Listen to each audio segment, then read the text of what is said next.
പറവൂർ തെക്കേനാലുവഴി മാടൻ തമ്പുരാൻ ഭഗവതി ക്ഷേത്രത്തിലെ പ്രതിഷ്ഠാദിന മഹോത്സവം ആരംഭിച്ചു. ഇതോടനുബന്ധിച്ച് യജ്ഞാചാര്യൻ ബ്രഹ്മശ്രീ മുരളീധരൻ നമ്പൂതിരിയുടെ നേതൃത്വത്തിൽ ഭാഗവത സപ്താഹയജ്ഞം തുടങ്ങി. ആദ്യ ദിവസം മാഹാത്മ്യപാരായണം ഗോപകുമാർ ശർമ്മ നിർവഹിച്ചു. സപ്താഹജ്യോതി പ്രോജ്വലനം രക്ഷാധികാരി ശാരദാമ്മയും നിർവഹിച്ചു.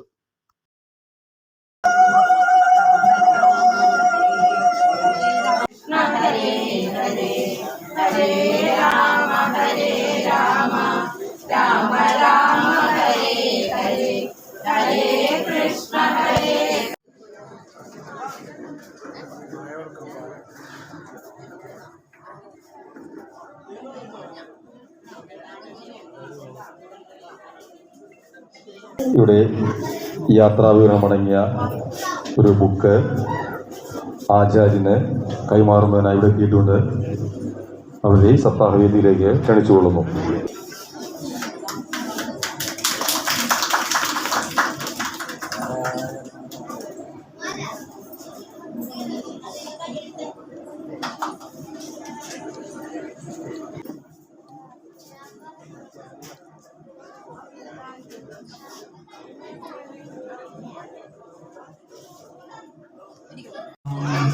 ഓം സം സരസ്വതി നമഃ. ഓം നമഃ ശിവായ. ഓം നമഃ ശിവായ. ഓം നമഃ ശിവായ. അമ്മേ നാരായണ, ദേവി നാരായണ, ലക്ഷ്മീ നാരായണ, ഭദ്രേ നാരായണ. അമ്മേ നാരായണ, ദേവി നാരായണ, ലക്ഷ്മീ നാരായണ, ദുർഗേ നാരായണ.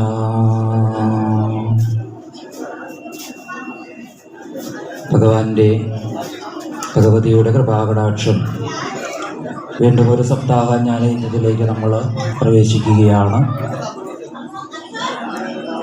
നാളെ മുതൽ ആരംഭിക്കുന്ന ഭഗവാന്റെ പ്രത്യക്ഷ സ്വരൂപമായിരിക്കുന്ന ശ്രീമദ് ഭാഗവതത്തിൻ്റെ മാഹാത്മ്യം എന്ന് പറയുന്ന ചടങ്ങാണ് ഇനി യജ്ഞശാലയിൽ നടക്കുക.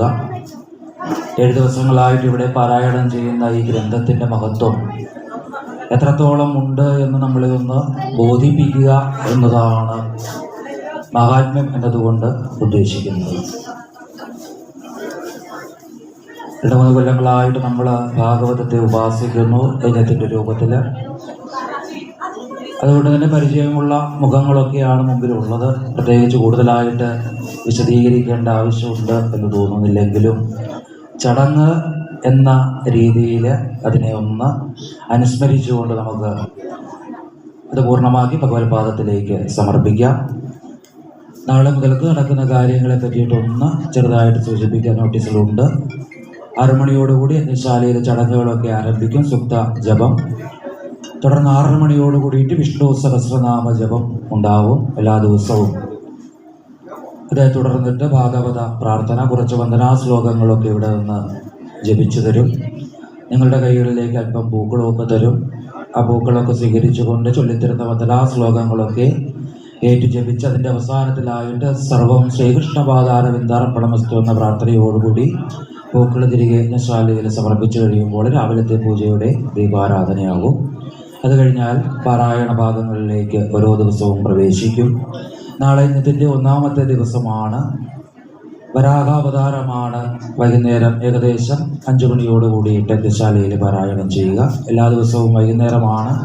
മൂലഗ്രന്ഥമായിരിക്കുന്നത് കൊണ്ട് പാരായണം ചെയ്യുന്നത് കൊണ്ട് വൈകുന്നേരമാണ്. ഏകദേശം 5 മണിയോട് കൂടിയിട്ടാണ് എല്ലാ ദിവസവും അതാത് ദിവസത്തെ പ്രധാന കഥാഭാഗങ്ങളായിട്ട് നമ്മൾ കൊണ്ടാടുന്ന ഭാഗം എത്തിച്ചേരുക.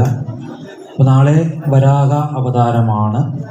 പാരായണം ചെയ്യുക പ്രധാനമായിട്ട് നമ്മൾ ശ്രമിക്കുക. ഓക്കെ, കഴിയുന്നത്ര സജ്ജനങ്ങളൊക്കെ അതിൽ എത്തിച്ചേരുക. തുടർന്ന് പാരായണമൊക്കെ സമർപ്പിച്ച് വൈകുന്നേര ക്ഷേത്രത്തിൽ ദീപാരാധനയ്ക്ക് ശേഷം യജ്ഞശാലയിലും ദീപാരാധനയും സജ്ജനങ്ങളൊക്കെ ഉണ്ട് എങ്കിൽ അല്പസമയം കഥാകതരമൊക്കെ ആയിട്ട് അത് ആ ദിവസം പൂർണ്ണമാക്കി നമ്മൾ ഭഗവത്പാദത്തിലേക്ക് സമർപ്പിക്കുക. അപ്പോൾ ആ പ്രാർത്ഥനയുടെയൊക്കെ സമയമാകുമ്പോൾ ഏകദേശം 7 മണിയൊക്കെ ആകുമ്പോൾ ക്ഷേത്രത്തിൽ ഗണപതി ഹോമത്തിൻ്റെ ദീപാരാധനയൊക്കെ ആവും. 8:30 മണിയോട് കൂടിയിട്ട് രാവിലത്തെ പാരായണ അല്പസമയം ഭഗവത്പാദത്തിലേക്ക് സമർപ്പിക്കും. ഉച്ചയ്ക്ക് 1 മണിക്ക് ഇതിൻ്റെ ഉച്ചഭക്ഷണത്തിനായിട്ട് നമ്മൾ സമർപ്പിക്കും. 2 മണിക്ക് വീണ്ടും പാരായണമൊക്കെ പുനരാരംഭിക്കും. ഇതാണ് നാളെ മുതൽ നമ്മൾ അനുവർത്തിക്കുന്ന ഒരു ടൈം ടേബിൾ. അതിനായി ടൈം ടേബിൾ തന്നെ ആദ്യം പറഞ്ഞത് എന്നാണെങ്കിൽ അതിനനുസരിച്ചുകൊണ്ട് നമുക്ക് ഈ വരുന്ന 7 ദിവസങ്ങൾ സമയക്രമമൊക്കെ ഒന്ന് നമ്മുടെ ജീവിതത്തിൽ ക്രമീകരിക്കുകയാണെങ്കിൽ കഴിയുന്നത്ര സമയം യജ്ഞശാലയിലെത്തി ചിലവഴിക്കാനായിട്ട്, ഭാഗവതത്തെ ശ്രവിക്കാനായിട്ട് സാധ്യമാകണം. അതിനു വേണ്ടിയിട്ടാണ്.